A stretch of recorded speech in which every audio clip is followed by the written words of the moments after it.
répondu à l'invitation. En petit mot d'introduction, vous découvrirez bien rien, mais Daniel Simonet, député de Paris, groupe écologiste et social.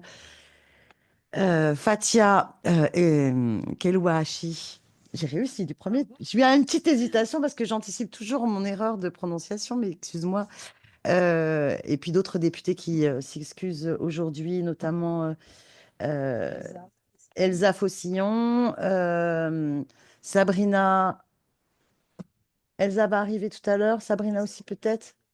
Sabrina arrive bientôt. Edir Boumerti s'excuse.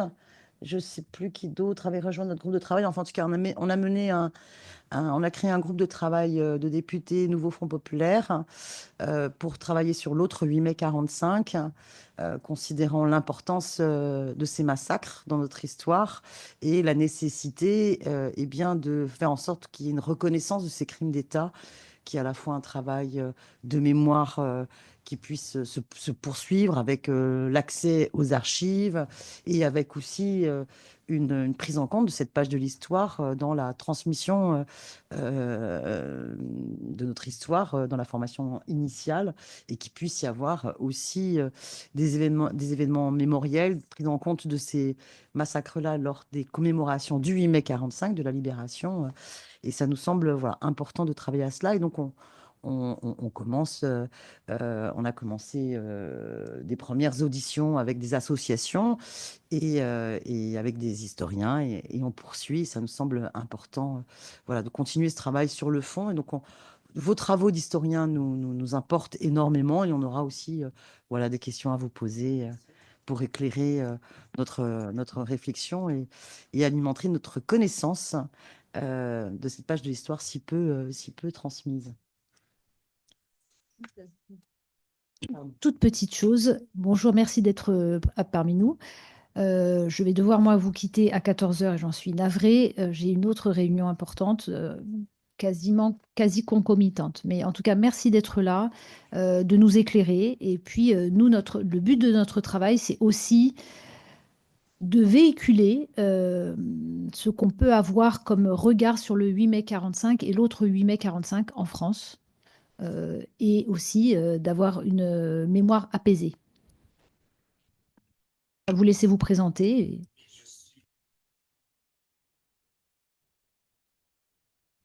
Je suis enseignant de lycée, je suis agrégé docteur en histoire.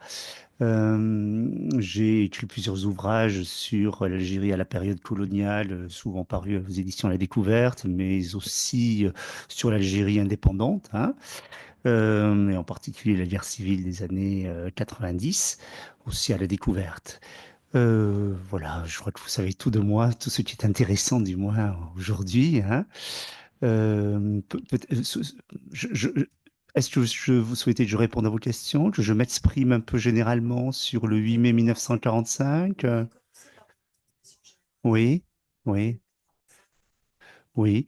Ben, peut-être les faits, hein, les faits d'abord, je crois, hein, les faits, leur contexte, et puis peut-être ensuite leur transmission, du moins leur mémoire. Donc le contexte du 8 mai 1945, il faut toujours bien sûr en tenir compte, c'est essentiel, hein. Tout change, vous savez, en Algérie, à partir du moment où les Alliés, en novembre 1942, débarquent, les Américains et les Anglais. Le régime de Vichy, qui avait complètement comprimé les libertés publiques, avait réprimé, bien sûr, pourtant sans la présence de l'occupant, bien sûr, directement en Algérie, qui avait réprimé les mouvements d'opposition et clairement les mouvements nationalistes.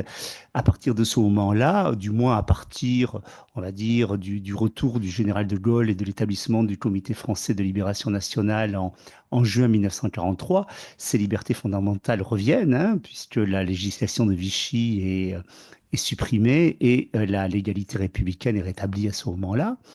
Et donc, par conséquent, les aspirations politiques et nationales que les nationalistes portent peuvent s'exprimer. Avant même d'ailleurs l'établissement du Comité français de libération nationale en 1943, entre en somme l'arrivée des Américains et des Anglais et l'établissement de la France libre vraiment à Alger. Une partie des nationalistes algériens qui étaient rassemblés autour d'un personnage qui s'appelait Ferhat Abbas, qui était justement ce pharmacien de Sétif, avait présenté aux autorités françaises un manifeste du peuple algérien dans lequel ils faisaient valoir leur droit à l'émancipation, à l'indépendance dans un cadre d'ailleurs assez indéfini. Est-ce que c'était un cadre réellement indépendant, un cadre fédéré? Enfin, tout cela était à discuter naturellement une fois la victoire obtenue. Et autour de ce manifeste se sont rassemblées, on peut dire, les différentes mouvances du nationalisme algérien qui s'était établi dans les années 1920 et 1930 autour de trois familles politiques, hein, on va dire. Une famille réformiste et modérée qui n'avait pas coupé les liens, on peut dire, avec la SFIO, hein, qui était la famille de Ferhat Abbas. À l'époque, ça s'appelait pas encore l'Union démocratique du manifeste algérien, comme il s'appelait après 1945, mais ça s'appelait la Fédération des élus. Hein. Bon, en somme, un réformisme colonial et qui ne voyait pas un avenir en dehors de la cité française, mais en même temps avec une rupture avec le colonialisme. Un- il y avait ensuite un nationalisme franchement indépendantiste dès le début, hein, porté par l'étoile nord-africaine, puis le Parti du peuple algérien de Messaliage. Et enfin, une troisième composante qui était la composante, on va dire, culturaliste, on pourra dire par la suite islamiste ou islamo-nationaliste, je ne sais pas comment on pourrait appeler aujourd'hui ce courant-là, qui est le courant des oulémas autour de la figure de Ben Badis. Et ces courants-là, d'ailleurs davantage les deux premiers que le troisième, vont se rassembler autour de cette plateforme, hein, qui a été rédigée par Ferhat Abbas, présentée aux autorités françaises à ce moment-là. Les autorités françaises sont prises dans une contradiction entre 1900, on va dire 1943 et 1945. Elles sont prises dans une contradiction fondamentale parce que, d'une part, l'Empire français est un élément essentiel dans dans le retour de la France au premier plan aux côtés des Alliés, aux côtés des Américains et des Britanniques, et donc est un instrument important pour s'asseoir à la table du vainqueur le 8 mai 1945, puisque ben, les premières colonies à avoir rejoint le général de Gaulle, ce furent dans l'ordre, hein, la France équatoriale française, l'AEF, l'AOF, puis ensuite l'Afrique du Nord vichyciste qui cesse de l'être. Et donc, c'est un instrument essentiel, hein. Et en même temps, comme souvent en politique, les choses sont très paradoxales et très contradictoires. C'est qu'il y a au même moment une aspiration forte à l'indépendance, ou du moins à la fin de la colonisation, sous des formes variées, hein, bien sûr, selon les militants algériens. Et oui, on peut dire une aspiration à l'indépendance, on va dire, hein, du moins à la fin du colonialisme. Les autorités françaises savent qu'elles sont dans cette contradiction-là et elles cherchent à répondre finalement à cela par une mesure importante qui est l'ordonnance de mars 1944, qui prévoit d'étendre la citoyenneté française sans renoncer à son statut musulman, hein, le statut personnel musulman. En somme, euh, euh, le fait que on ne relève pas directement du code civil, hein, mais du code personnel musulman, hein, en affaires, dans le domaine des affaires familiales, de la transmission des biens, etc., sans renoncer à son statut personnel, par conséquent, ainsi de créer on va dire, une élite, entre guillemets, française de confession musulmane, et en cela répondre à une aspiration d'une partie des Algériens. Donc pour la première fois, finalement, on commence à appliquer au pied de la lettre ce qui avait été la doctrine de la colonisation française, c'est-à-dire l'assimilation, hein. Assimilation modeste, parce qu'il y a déjà plusieurs millions de Français musulmans d'Algérie, pour reprendre la terminologie de l'époque, et là ça ne concerne qu'un petit nombre, hein, 70 000, 80 000, bon, que la France avait d'ailleurs eu le plus grand mal à trouver, hein, puisque pour beaucoup d'entre eux, ça voulait dire euh, trahir sa communauté d'origine, hein, en épousant pleinement ainsi la cité française. Euh, donc, il y a une politique de réforme réelle qui est mise en place à ce moment-là, comme jamais auparavant, depuis le début de la colonisation, sous le Comité français de libération nationale. En même temps, les nationalistes sont confrontés à une dynamique politique qui les dépasse largement, hein, et qui, dans tous les cas, je ne sais pas si elle dépasse le PPA, mais elle dépasse à coup sûr les modérés qui ont porté ces revendications autour du manifeste, donc les partisans, on va dire, directs de Ferhat Abbas. Et ceci conduit les autorités françaises à emprisonner, à mettre en résidence, à emprisonner, à éloigner ensuite le chef du PPA, hein, qui est la force motrice. Le PPA est vraiment la force motrice de diffusion des idées nationalistes dans la population algérienne. Et cette dynamique, cette radicalisation, on va dire, correspond en même temps aux échéances internationales qui se présentent. En janvier 1945 est créé au Caire la Ligue arabe autour d'Azam Pacha. Donc il y a cet arabisme qui ne naît pas idéologiquement là, mais qui commence à se structurer à ce moment-là. Il y a bien sûr l'échéance de la Fondation des Nations Unies et la conférence de San Francisco qui s'ouvre euh, au printemps 1945. Et l'un des éléments essentiels qui circulent déjà, c'est cette condamnation du colonialisme, donc qui désormais n'a plus de légitimité internationale. Donc les échéances se précipitent. Et le 8 mai, le 1er mai 1945 est fêté, la fête du travail, hein, en Algérie comme en France. Il y a des manifestations et les nationalistes cherchent à arborer le drapeau. Il cherche à montrer Messali en demandant sa libération et à réclamer l'indépendance. Dans le département d'Alger-Doran, ils sont réprimés. Les forces de police sont plus importantes. Le rapport démographique entre les Français et les Algériens euh, non pas plus équilibré, parce qu'il est en faveur des Algériens, bien sûr, en nombre, mais disons, il est moins déséquilibré, beaucoup moins déséquilibré que dans le Constantinois, que dans le département de Constantine, hein, où là, le rapport démographique est vraiment extrêmement inégal et à la faveur de façon considérable des Algériens.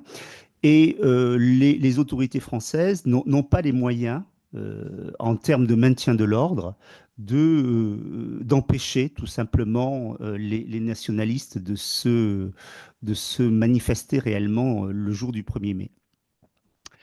Donc, ben, les nationalistes remettent le couvert, on va dire, le 8 mai 1945, le jour donc annoncé de la victoire contre les Alliés, le jour de la capitulation de l'Allemagne.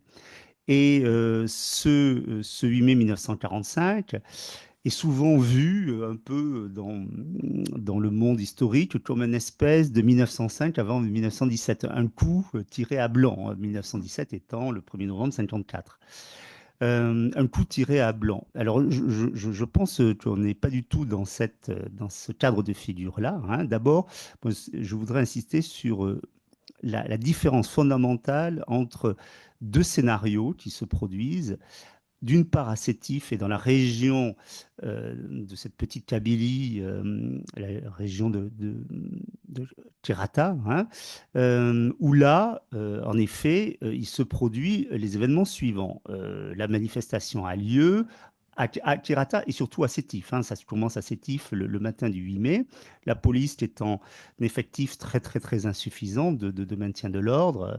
Euh, fait usage des armes quand les nationalistes euh, montre les drapeaux algériens et demande la libération de Messali.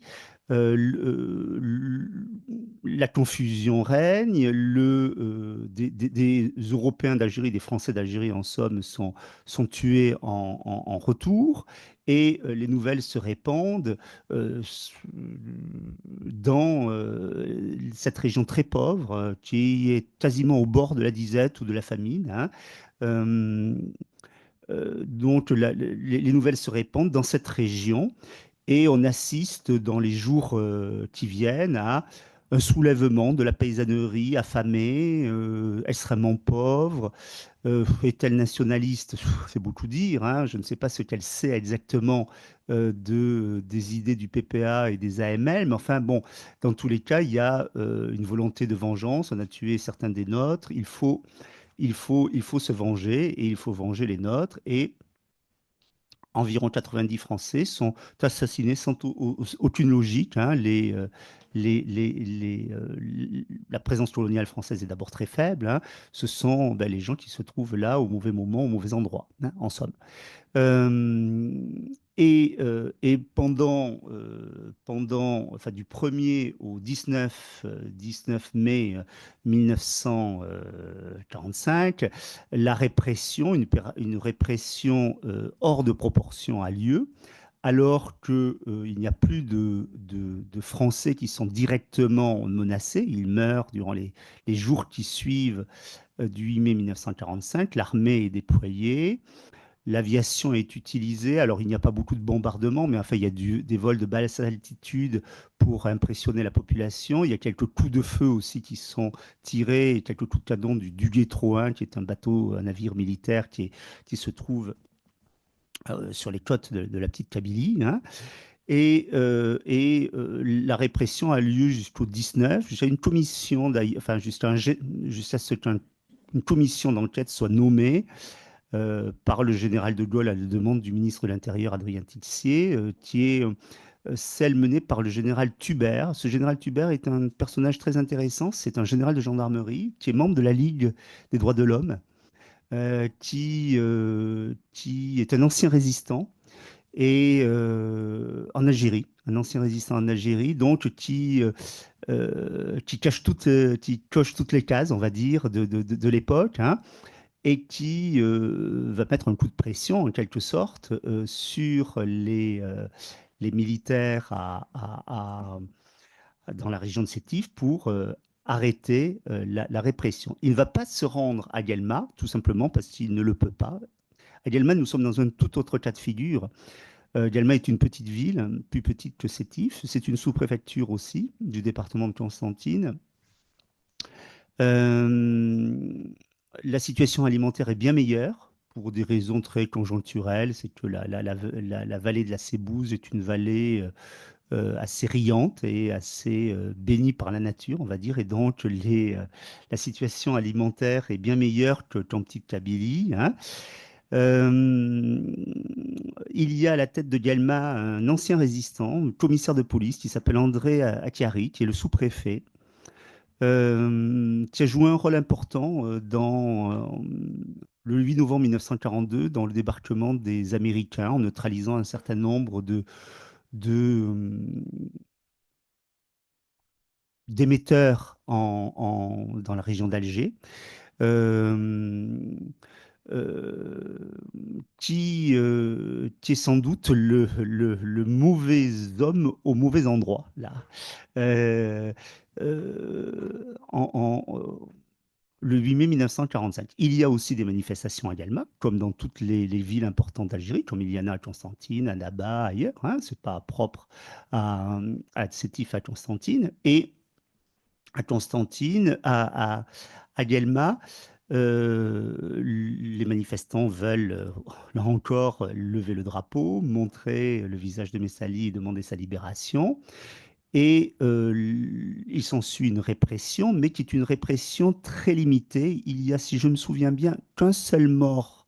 Je dis peut-être une bêtise, qu'un seul mort ce jour-là parmi les Algériens. Il y a 6 blessés, mais pas très graves.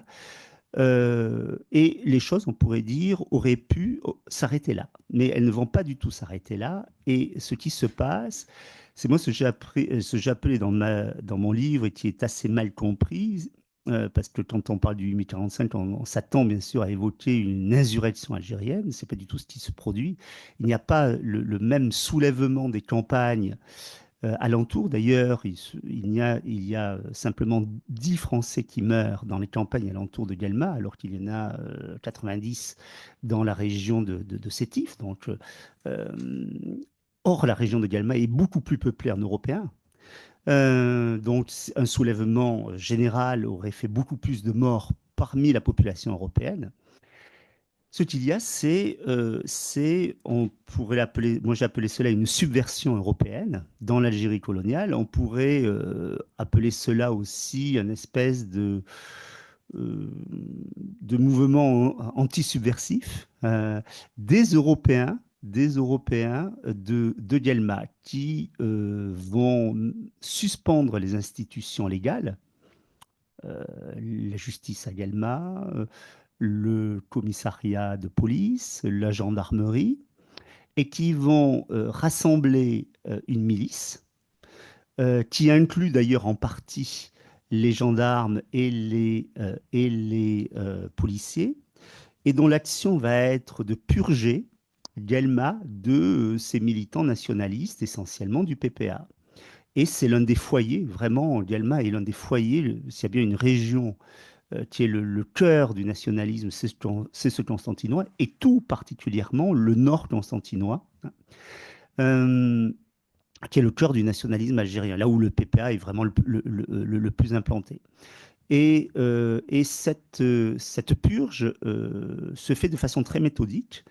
Euh, les miliciens vont, bien sûr, aucun rapport avec la milice de Vichy, hein, les miliciens des Européens en armes, hein, sous la direction d'Attiari et sous la direction du sous-préfet, ce n'était pas son rôle naturellement, euh, et avec l'assentiment de l'estrade carbonelle et des élus européens du département de Constantine, vont purger, on va dire, la région de Guelma de ses militants nationalistes, tout simplement en ayant recours à des listes, les listes de la CGT, parce que dans la CGT, il y a des syndiqués européens, mais il y a aussi des syndiqués algériens, et un certain nombre d'entre eux sont PPA. Dans la liste des scouts musulmans, d'Algérie, hein, et puis dans les listes des cotisants aux AML, aux Amis du Manifeste de la Liberté, hein, donc pour assurer la promotion de ce manifeste en faveur de l'indépendance de l'Algérie que portent les nationalistes, on demande aux gens de verser de l'argent, une espèce de cotisation. Ces personnes-là vont être assassinées durant tout le mois de mai, tout le mois de juin. Leur nombre décroît, bien sûr, plus on s'avance vers le mois vers la fin du mois de juin. La subversion, et non pas la répression, dépasse totalement les pouvoirs civils, y compris le gouverneur général d'Algérie, Châtaigneau, et le gouvernement français. Adrien Tixier, le ministre de l'Intérieur. Le retour au calme est impossible dans la région de Guelma.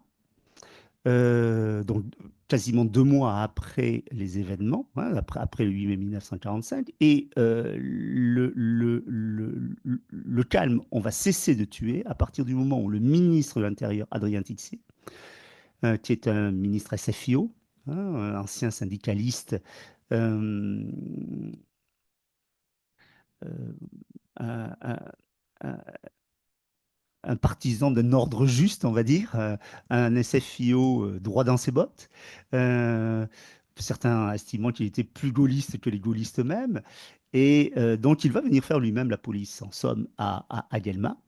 Et c'est à partir de ce moment-là où on ne va plus tuer. Et pour dérober la vue des cadavres dans les charniers et avoir des preuves ainsi, eh bien, les corps des personnes qui ont été assassinées vont être brûlés dans des fours à chaux d'un entrepreneur de la région, qui est aussi l'un des grands colons, qui s'appelle Lavie, Lavie, à Guelma, ces fameux crématoires, on les appelait ainsi, ces fours à chaux de Guelma. Enfin, c'est d'ailleurs pas à Guelma même, hein, c'est dans une petite commune qui se trouve à quelques kilomètres de Guelma, qui s'appelle Héliopolis. Voilà les événements qui se produisent. Voilà les faits eux-mêmes, hein. Donc, j'insiste fortement sur ces deux scénarios qui sont quand même très différents. Dans le cas de Sétif, on est dans une répression coloniale classique, enfin classique, classique dans sa forme, pas classique dans le nombre de victimes, bien sûr, mais dans le dépassement, on va dire, d'une répression coloniale, hélas classique. Et comme il a pu se produire ailleurs, hein, au Sénégal, à Madagascar, ou voyons encore. Dans le cadre de Guelma, euh, on est dans une situation où alors on pourrait estimer que c'est de l'anti-subversion, on prend les devants pour empêcher que de se produise à Guelma ce qui est en train de se produire à Sétif. Euh, je pense que ce n'est pas vraiment le cas, que l'on est déjà dans ces campagnes du Nord constantinois où l'équilibre démographique est très en faveur des musulmans d'Algérie, où, la propriété européenne est en voie de déliquescence, où les transferts de propriété sont déjà devenus, depuis l'entre-deux-guerres, hein, depuis après la guerre de 14, au bénéfice des, euh, des, euh, des Français musulmans, et donc où déjà un mouvement de reconquête foncière a précédé la reconquête politique, déjà, les Français se sentent dans ces campagnes-là exactement comme les Français des villes se sentent en 1961-1962. Dans la conclusion de mon ouvrage, il y a une conclusion qui porte OAS des champs, bien sûr, OAS des villes, hein, bon. Mais on est déjà dans ce phénomène-là, hein, dans ce phénomène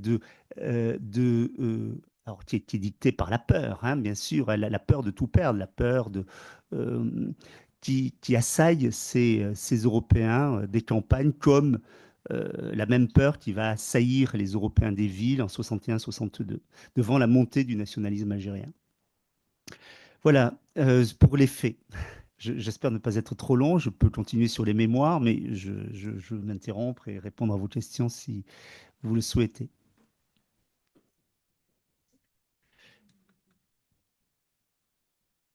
Oui, bien sûr. Je vais commencer parce que je vais partir très vite. Alors moi j'ai une question, j'ai une obsession depuis quelques semaines suite aux auditions des historiens, ce sont les chiffres. Le nombre de morts, on a bien compris une fourchette qui va de quelques dizaines, voire quelques centaines à plusieurs milliers. Euh, alors, les morts qui ont été brûlés, là, on ne peut pas les dénombrer, mais par contre, aujourd'hui, je pense qu'il y a des charniers aussi, surtout en Petite-Kabylie, c'est-à-dire qu'il y a des endroits où on a enterré rapidement des dizaines de morts dans des fosses communes.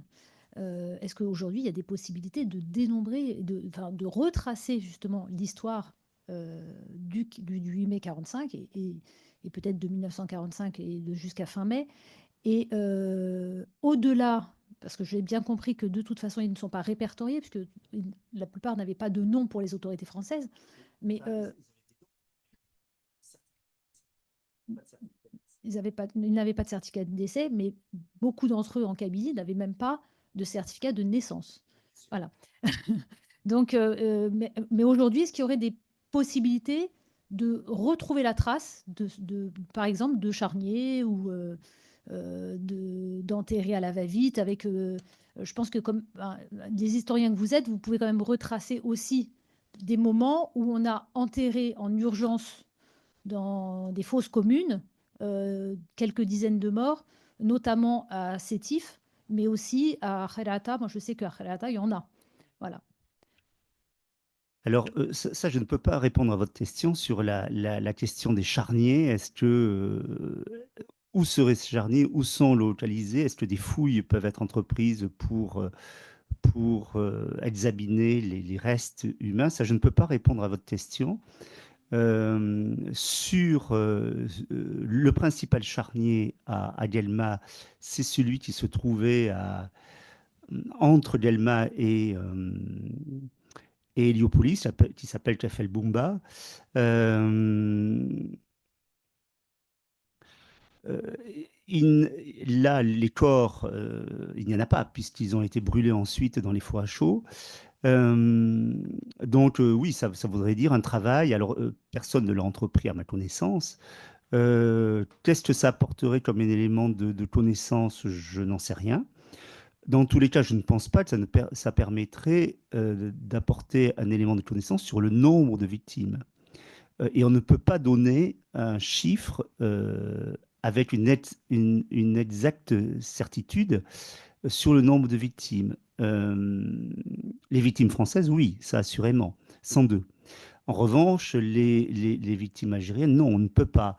On peut, la fourchette que l'on peut retenir avec une certaine fiabilité, c'est entre 15 et 20 000 morts, qui est par le recoupement de différentes données. Et d'ailleurs, c'était des données qui avaient été, un chiffre qui avait été évoqué par les alliés, hein, qui sont présents, hein. Les Britanniques sont présents à Sétif. À Guelma, non. Mais dans la région de Sétif, ils sont présents. L'armée britannique. Puisque l'Algérie et la présence militaire est toujours là, y compris le 8 mai 1945. Donc, je pense que si un ordre de grandeur, c'est celui-ci, hein. Les chiffres qui ont été évoqués par les autorités algériennes, 45 000 morts, plus de 80 000 morts, sont des chiffres totalement inflationnistes et excessifs.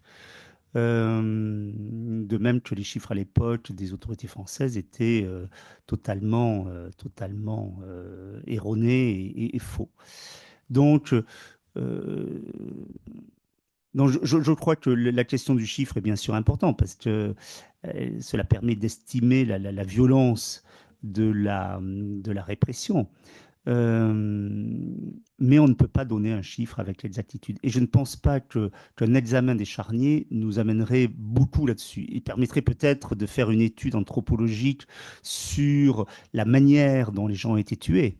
Hein, bien sûr, avec quelles armes, s'ils ont été tués avec des fusils, s'ils ont été tués avec des mitrailleuses, etc. Mais je pense que ça s'arrêterait là. Hein.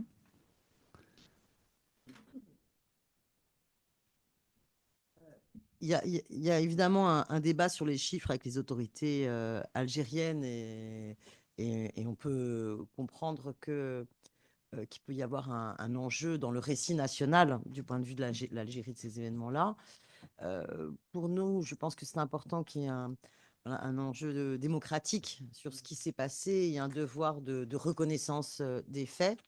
Pour revenir sur les faits, merci de bien nous faire prendre conscience de la différence entre les endroits, entre Sétif et Guelma, en nous replongeant dans le contexte particulier.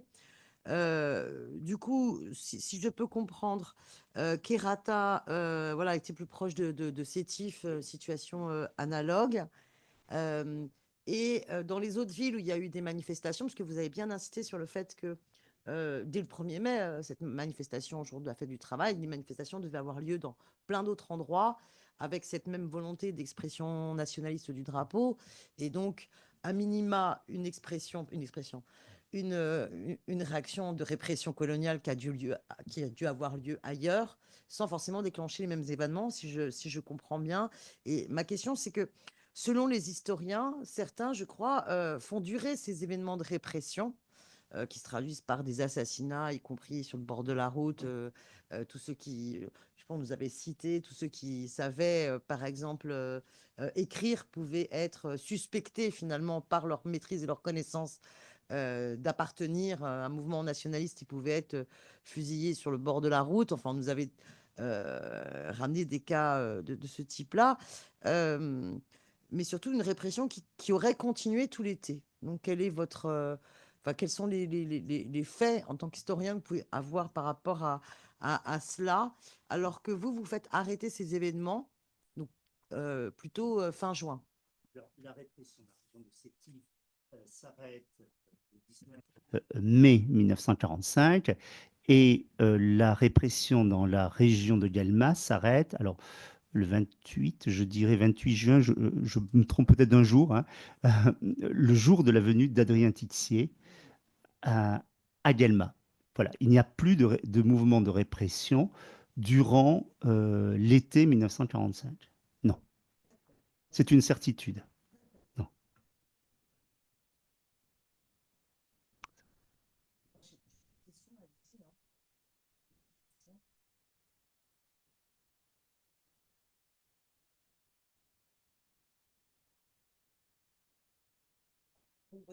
Oui. On avait entendu enfin, des descendants d'une famille, notamment du coup la famille Abda, et il y a un télégramme qui nous ont montré sur justement où les oncles donc, de cette famille qu'on a rencontrée auraient été exécutés, enfin vraiment sur des suspicions en fait, et sur ordre du préfet Akari. Et ça relève une autre question sur le préfet Akari. Vous l'avez présenté un peu comme du coup un résistant pour le débarquement. Gilles Manseron et Alain Ruscio, la semaine dernière qu'on a auditionné, l'ont aussi décrit comme, enfin, pendant le régime de Vichy, qu'il aurait aussi collaboré. Est-ce que c'est un résistant ou enfin, où il a été les deux? Enfin, je ne sais pas. C'est plus pour préciser son passé et peut-être, du coup, quel a été son niveau enfin, parce que vous avez été plus, il a dirigé les répressions ou pas à Sétif. Enfin, quel a été son rôle à Sétif dans les directions qu'on peut être données aux milices et voilà. Andrea Chiari est un résistant, hein, il était commissaire de police. Il n'est pas un Français d'Algérie, il vient de métropole. Son nom d'ailleurs a une consonance basque. Il vient du sud-ouest de la France. Il a eu un rôle tout à fait important. Enfin, au moment du débarquement allié, donc c'est un résistant, non pas de la dernière heure, mais c'est un authentique résistant. Il a travaillé très certainement entre 1940 et 1942 pour les services britanniques comme commissaire de police et il s'est rapidement rallié à la France libre. Donc, il n'y a pas de doute là-dessus, hein. Il est sous-préfet, hein. Il a eu une promotion donc importante, commissaire de police qui devient sous-préfet. C'est un homme d'action. C'est un homme qui n'est pas raciste. C'est un homme qui a sans doute une passion un peu excessive pour l'action et qui n'est peut-être pas trop dans son rôle de sous-préfet. C'est pour ça sans doute qu'il était aussi la mauvaise personne au mauvais endroit, parce qu'il y a des manifestations comparables ailleurs dans le département de Constantine qui ne tournent pas au massacre là, comme ici. Euh, donc, donc, son rôle est bien sûr déterminant, hein, puisque sur le fond, il abandonne son rôle de sous-préfet pour devenir ben, le chef d'une milice. Il ne tue pas lui-même, hein, d'ailleurs, mais il centralise en somme des institutions illégales, un comité de salut public, qui est une espèce de couverture politique qui rassemble ben, les élus principaux de la région, la milice elle-même, et puis un tribunal qui n'a de tribunal que le nom, hein, qui ne siège pas d'ailleurs dans un local ad hoc, mais dont le rôle est d'envoyer à la mort des personnes sans qu'il y ait des jugements enfin, conformes à la loi, hein, et aux procédures, et, et où ne figurent pas dedans des magistrats. Donc, il devient une espèce de chef de- d'une république autonome, subversive, galmoise, à ce moment-là. Et je voudrais insister aussi sur le fait que ça ne vient pas sans doute d'Attiari, mais des élus de la région et d'une partie des colons importants qui sont très hostiles à la politique qui est mise en œuvre par le Comité français de libération nationale. Cette idée d'ordonnance de, d'extension de la nationalité et de la citoyenneté française de plein droit à une élite musulmane fait très peur. Et notamment dans les régions où le peuplement est très en faveur des, euh, des musulmans d'Algérie, tout simplement parce que les exécutifs locaux, mairies et éventuellement départements, peuvent basculer du fait de l'accroissement du corps électoral musulman dans le collège des citoyens français de plein droit, peut basculer du côté nationaliste, tout simplement.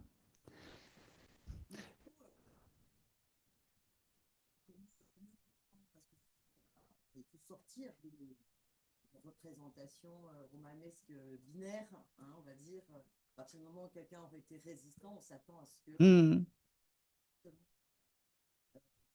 conforme à nos convictions aujourd'hui. Enfin, mmh,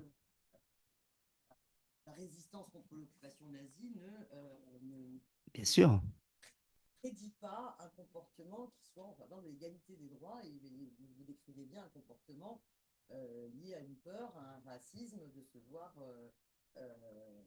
dépassé par les Français musulmans qui deviendraient numériquement majoritaires et qui pourraient du coup obtenir le pouvoir. C'est ça ce que vous bien sûr. Alors, décrivez. pas à Alger ou à Oran, Il réfléchit mais comment vous parlez des listes, des notes, des listes des AML, des scouts et de la CGT.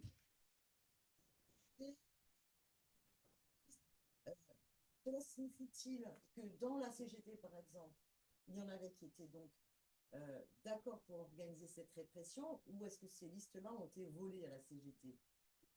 Est-ce que vous avez des éléments? Oui, oui, oui, oui. Quelle est l'étendue, en fait, dans l'aspect milicien et la bascule dans la logique milicienne des Européens?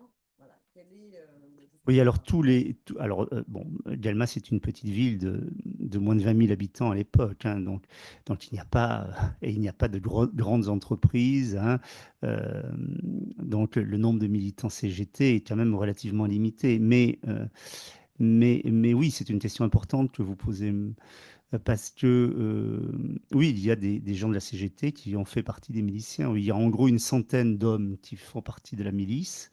Les tueurs ne sont les plus grands tueurs. Il y a vraiment des tueurs majeurs qui ont tué en très grand nombre des personnes, hein, ne sont pas les 100 personnes. C'est une minorité. Mais oui, le clivage, on va dire, ethnico-religieux transcende les clivages politiques. Et, euh, euh, et là, les équations sont faites, hein, musulmans égale nationalistes, européens euh, de l'autre côté. Ça, les clivages politiques passent au second plan derrière le clivage, on va dire, ethnico-religieux. parce que, parce que la question à son politique, Mm. c'est pas l'objet de débat de prise de position claire à l'intérieur de la CGT. Enfin, le travail n'est pas, fait pas partie des problématiques ou comment vous l'expliquez? Bon, euh, alors du côté, sans doute, du côté, je, je- le mouvement nationaliste, il s'est construit avec et en rupture avec le mouvement ouvrier. Il s'est construit avec, parce que le PPA naît dans le giron du Parti communiste français, hein, Messaliage, avant d'être au PPA, était au PCF, et, euh, et, euh, et en même temps, et donc il y a une porosité entre les deux, bien sûr, hein, et en même temps, il y a cette rupture, hein, aussi par rapport au mouvement ouvrier. Et du coup, euh,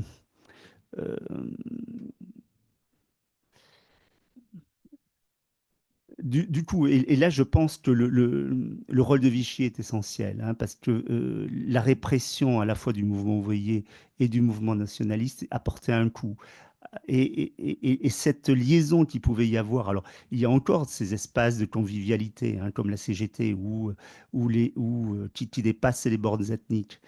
Mais très certainement, la répression entre 1940 et 1942-43 a, euh, a contribué à polariser les camps, a accentué le camp nationaliste et a entraîné sans doute une rupture, hein, très certainement, euh, dans le mouvement ouvrier, une rupture ethnico-religieuse, hein, très, très certainement. Alors, je vous dis cela, c'est plus un sentiment qu'une réflexion argumentée, hein, mais certainement. Alors en même temps, il y a des ponts, hein, mais ici, on n'est pas dans des grandes villes. Sétif et Guelmas, ce sont des petites villes. On n'est pas à Alger ou Oran où il y a des organisations importantes, où il y a sans doute une sociabilité importante entre le monde ouvrier euh, dit européen et le monde ouvrier algérien, où il y a des passerelles. Hmm. Après encore, enfin, pendant temps, remettez-moi les documents là-dessus. Le Parti communiste, le parti du gouvernement, sera dans le déni de ce qui se passe, enfin, ne sera pas actif en première étape pour que en fait, les risques d'enquête sur ce qui s'est passé sur le fait. Quoi. Alors, il y a pas eu de commission parlementaire, mais il y a eu un débat important à la Chambre durant l'été 1945 sur ce sujet. Et le Parti communiste n'est pas resté les bras croisés. La seule chose, c'est que la thèse du Parti communiste, c'est que c'est un coup de force fasciste qui se produit en Algérie en mai 1945. Ce sont les vichychistes qui sont à l'origine de tout. Hein. Donc, naturellement, l'explication est complètement à côté de la plaque, mais on est en 1945. Hein. Euh, et c'est ce qui ressort. Alors, en même temps, l'information est très parcellaire. Il faut bien s'imaginer les choses. Le téléphone ne fonctionne pas entre Alger et Paris en mai 1945. Il n'y a que les télégrammes. Euh, les liaisons entre Alger, Sétif et Guelmas sont coupées, les liaisons téléphoniques. Euh, donc aussi, on est dans un contexte qui est tout à fait différent du nôtre, y compris sur la circulation de l'information.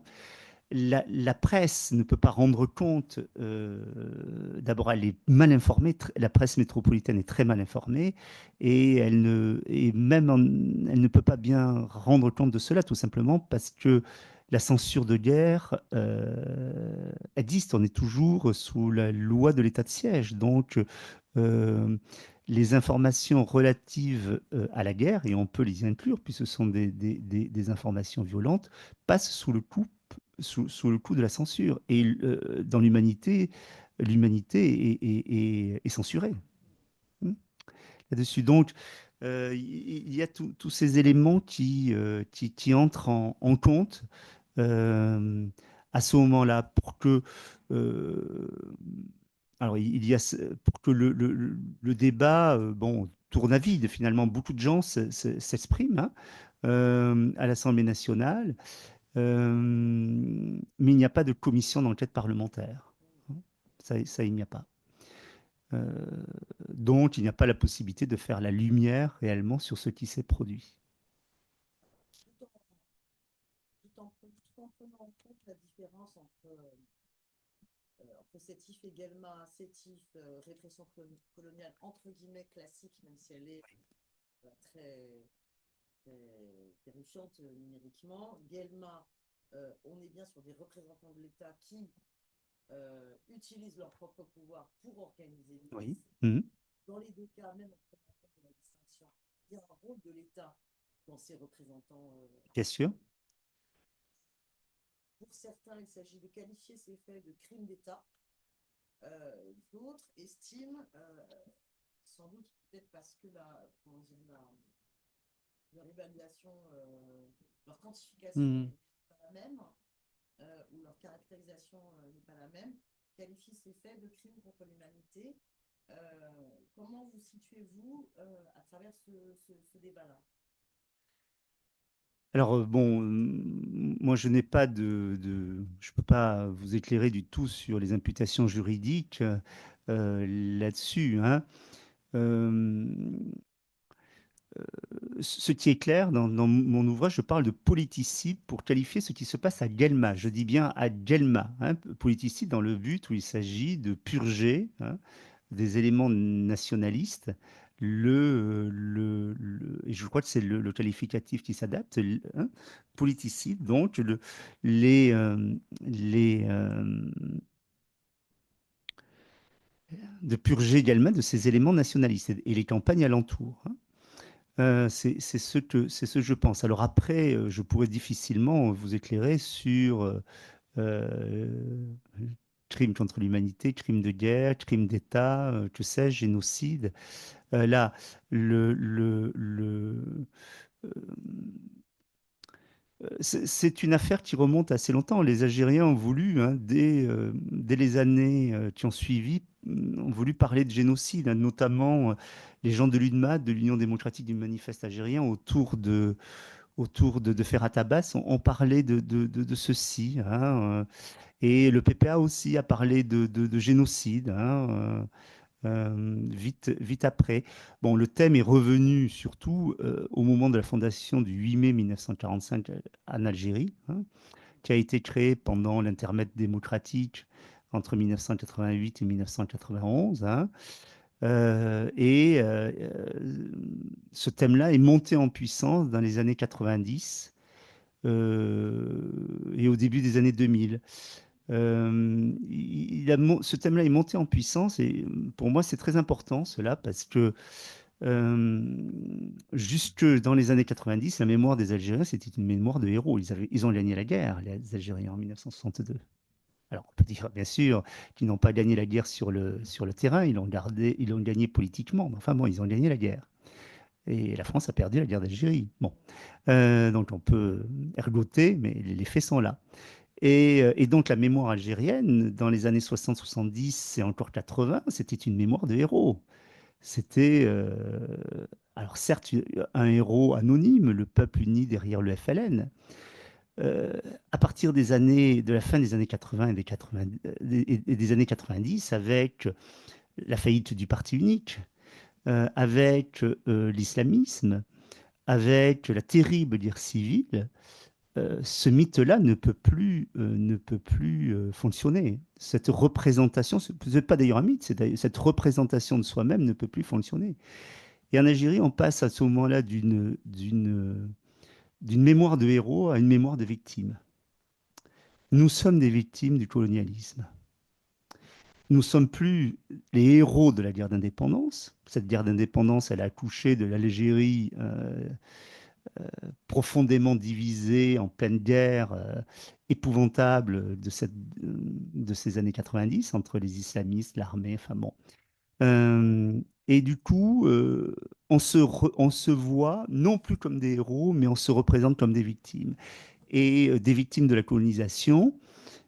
Et le 8 mai 1945 est l'événement cristallisateur de cela. Alors ça, c'est aussi un phénomène mondial, hein, ce rapport de victime que l'on entretient avec soi-même, hein. Ça, c'est un grand bouleversement des régimes mémoriels euh, qui a à voir sans doute avec la fin des grandes utopies et l'essor du libéralisme, ce sentiment qu'on passe d'un monde à un autre monde et que les régimes mémoriels sont en train de changer. Euh, euh, on observe ça à peu près, je pense, dans tous les pays. Euh, euh, mais il y a aussi une autre raison pour laquelle le 8 mai 1945, dans les années 90, revient au centre. Le pouvoir, il tient son pouvoir et il tient sa légitimité de la guerre d'indépendance. Il n'apparaît plus comme légitime dans les années 90. Il est issu d'un coup d'État hein, qui remet en cause Chadli, qui remet en cause la victoire du fils au premier tour des élections législatives. Boudiaf, qui était revenu, qui avait incarné, qui était l'homme justement qui avait organisé le 1er novembre 54, ou l'un des hommes qui était l'organisateur de 54, est éliminé par le régime lui-même qu'il appelait au pouvoir en janvier, est éliminé en juin à Annaba. Euh, la violence explose en 92, 93, 94, 95 dans tous les sens. Elle devient absolument incompréhensible. Euh, et cultiver le mythe du peuple uni derrière le FLN, du peuple euh, qui est comme un corps unique, qui n'est pas atteint par des divisions extrêmement profondes, n'est plus possible. Et donc, le 8 mai 1945 devient de, euh, de, une espèce d'événement qui remplace, j'exagère en disant qui remplace, mais qui offre une possibilité d'alternance mémorielle, on va dire, avec le régime mémoriel de la guerre d'indépendance, hein, qui était tout, qui était tout de A jusqu'à Z. L'histoire et la mémoire, c'était 1er novembre 54, juillet 1962, c'était tout. Le reste n'existait pas. Eh bien là, sur la faillite en quelque sorte politique contemporaine de l'Algérie des années 90, c'est aussi la faillite de la mémoire de cette période-là. Et du coup, le 8 mai 1945 joue le rôle d'un événement qui remplace cela. Et d'ailleurs aussi bien dans le cas des islamistes que du pouvoir. Et le pouvoir va mettre euh, n'entend surtout pas laisser aux islamistes le drapeau de l'histoire et de la mémoire et tient à avoir ce drapeau en main et va pousser ses revendications sur la question du génocide, etc. hein, fortement. Donc, euh, euh, cette histoire-là, elle est au présent aussi et dans le déplacement d'une mémoire qui était ancrée entièrement sur la guerre d'Algérie vers euh, l'amont vers la colonisation et autour du 8 mai 1945, on lit aussi en filigrane les transformations politiques de l'Algérie contemporaine. Et vous, comme historien, aussi professeur d'histoire, vous attachez transmission. Mhm. Vous voyez l'importance ou l'enjeu de transmettre aussi ces épisodes-là. Ouais. Ouais, il y a beaucoup de choses à transmettre. Et euh, ben, je crois que l'enseignement de l'histoire et la transmission de l'histoire ne peut pas être une série de vignettes ou de séquences euh, où le passé est en permanence sollicité par le présent et doit répondre aux injonctions du moment, c'est-à-dire aux injonctions aujourd'hui d'une société complètement transformée par rapport euh, aux années 80 ou même aux années 90, qui est une société plus plurielle, plus diverse. Hein. Donc, l'histoire scolaire, euh, elle doit proposer bien sûr un récit du passé, lui proposer un récit critique du passé, mais en même temps, l'histoire ne peut pas être voilà, une série de séquences ou de vignettes euh, euh, où, en fonction de nos besoins du présent, hein, on irait piocher dans notre histoire pour répondre à nos besoins. C'est ce que nous faisons un peu, bien sûr, c'est ce que nous faisons un peu. L'histoire s'écrit toujours au présent et on regarde toujours le passé avec les yeux de son époque. Mais euh,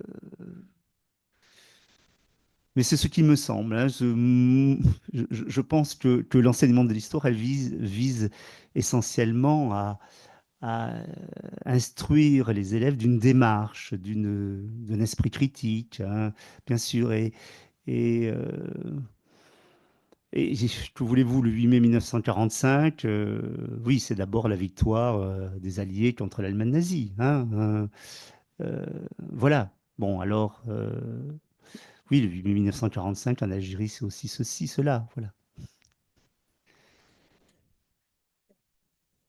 L'imputation de ces événements-là, absolument pas appris le 1945 dans ma scolarité au lycée.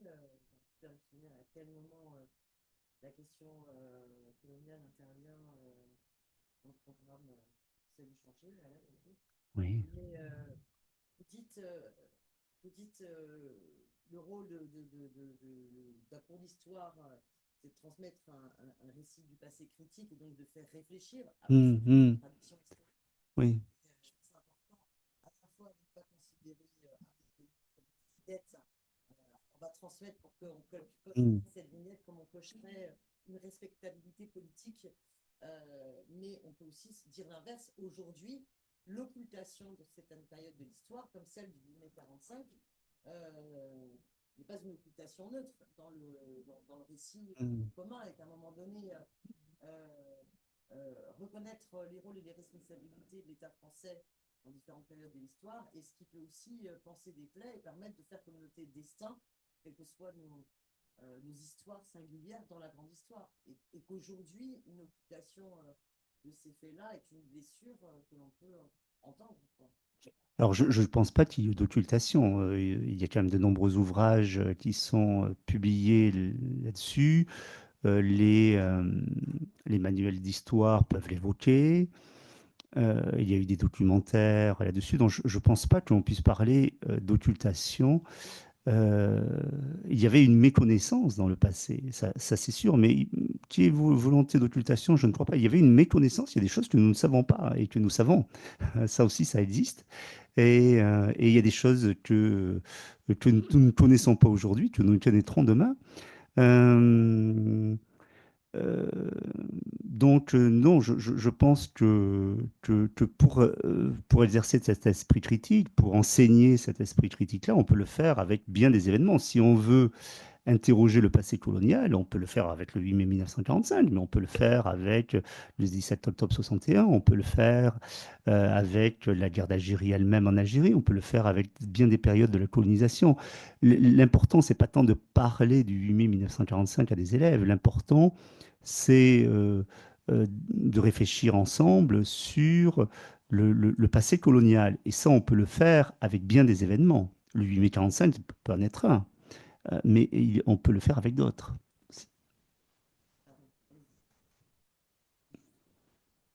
Ah oui, il faut que vous Oui, pardon. votre micro pour qu'il puisse. Ah merde, moi aussi. Ah, pardon. Non, c'est bon, ça marche. Et justement, est-ce que finalement se saisir du 8 mai 45, c'est pas aussi une occasion de casser d'une certaine manière la linéarité de l'histoire coloniale qu'on voudrait imposer à la fois en France, mais aussi parfois par complaisance, je dirais aussi du côté algérien. C'est-à-dire que quand on regarde le 8 mai 45, peut se dire, mais finalement, ce qui ressort quand on en parle, c'est qu'on dit, ah, mais la guerre d'Algérie a peut-être commencé le 8 mai 45. Et que donc, finalement, ça interroge l'idée selon laquelle la colonisation aurait été une forme de longue dormance pour le peuple algérien jusqu'en 1954 et qu'il se serait réveillé subitement en 1954. Et que donc, ça peut nous faire aussi nous interroger sur d'autres événements qui sont bien antérieurs. J'en ai un en tête. Parce que là, on parlait des vignettes d'événements. Je pense à la révolte des Mokhlani en 1871, qui finalement a été une révolte d'une ampleur exceptionnelle et qui a eu des conséquences assez terribles, comme la déportation d'Algériens dans le Pacifique et qui explique la présence d'une communauté algérienne, notamment kabyle, très forte en Nouvelle-Calédonie.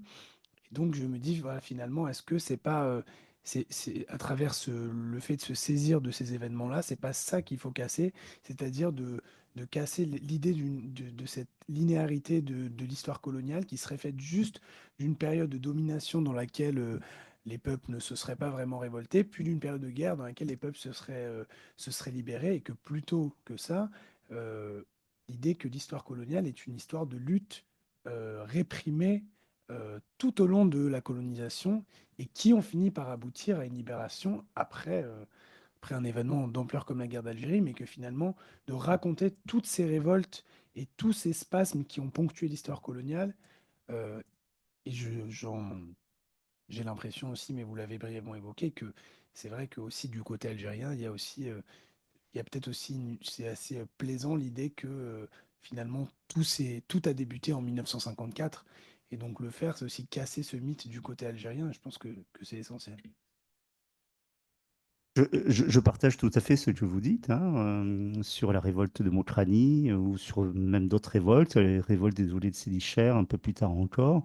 En effet, la guerre de conquête a été une guerre longue, très difficile, meurtrière, où la résistance des Algériens a été très forte et où il a fallu attendre la fin du 19e siècle pour qu'il y ait une certaine pacification avec toujours des hauts et des bas. Hein. C'est-à-dire, en somme, cette première guerre d'Algérie, elle a duré de 1830 à 1880, on peut dire, hein, jusqu'à la fin des ouleds de Sédichère, après Mokrani, bien sûr. Donc, ce passé colonial, en effet, on peut le faire. On peut le faire à partir de bien des exemples. Hein, et peu importe ces exemples, finalement, l'important, c'est de réfléchir ensemble là-dessus. Ça peut être sur le 8 mai 1945, ça peut être sur la révolte de Mokrani, ça peut être sur la reddition et la guerre d'Abdelkader, ça peut être sur les ouleds de Sidi Cherf, ça peut être sur bien des choses. Bien sûr, bien sûr. Mais, et ça, je pense aussi que pour l'Algérie, c'est un élément essentiel parce que l'Algérie, alors, on ne voit pas les choses de ce côté-ci, là, on voit les choses, pour nous, pour ce qui concerne la République française, mais les mémoires sont quand même liées et circulent. Et pour l'Algérie, l'enjeu majeur, c'est le dépassement de la guerre de libération nationale. Et on voit même dans des événements comme ceux du Irak, eh bien, même du côté des opposants au régime qui ont manifesté, eh bien, eux-mêmes ne pouvaient pas dépasser cet événement fondateur de 54, 62, bien sûr. Il y avait d'autres questions.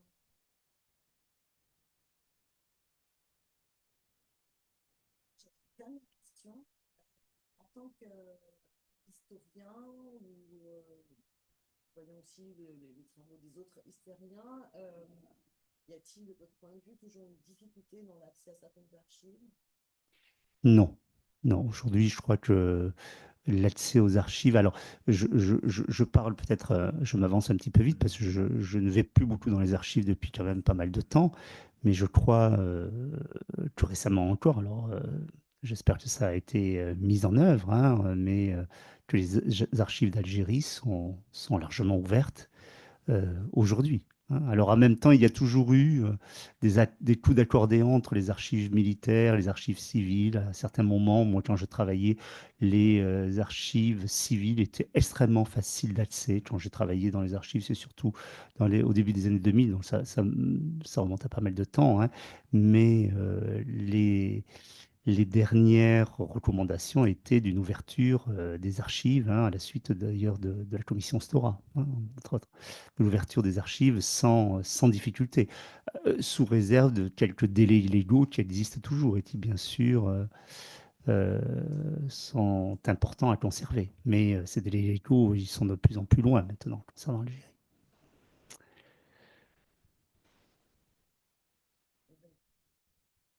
Extrêmement riche.